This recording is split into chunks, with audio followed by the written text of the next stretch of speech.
Hello students, this video is going to be to help you navigate through LucidChart. What this website is going to be used for is for you to take notes as you go along through this project. So the first thing we're going to do is just hit sign up for free.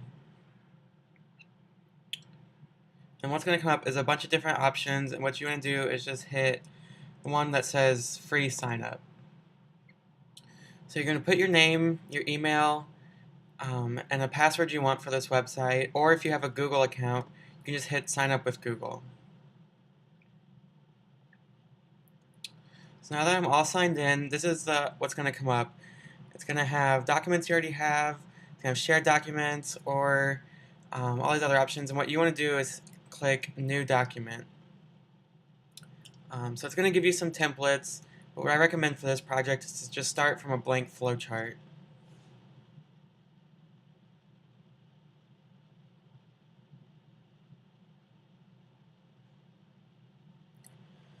So here, the first thing you're going to do is just title your flowchart whatever you want. So I'm just going to make the sample flowchart. And hit OK.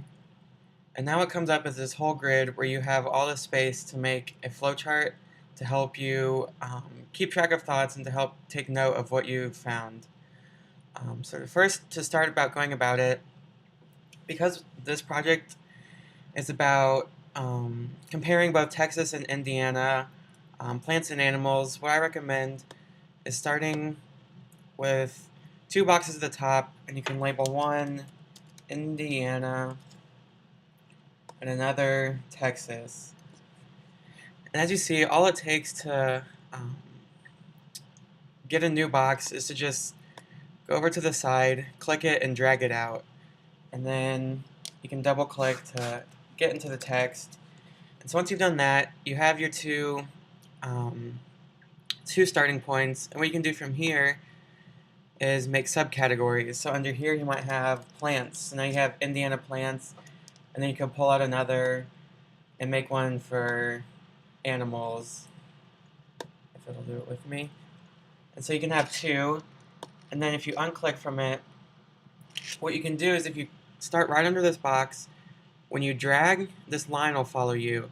And so you can connect the 2 to show that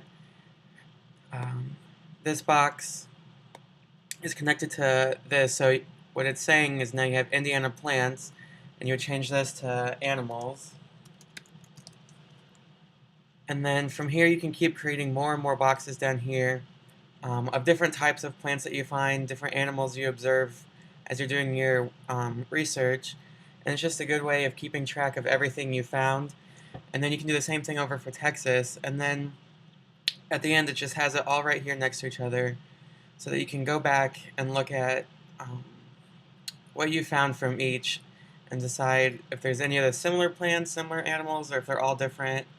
It's just an easy way to look at it side by side. So once you're done, you can save this, and it should save over here under your documents. And so this is where I made my sample flowchart. And so now you have this that you can open and you can re-edit. If you need to change the name, you can do that. And then you can share it. You can send it as an email, or you can have a link of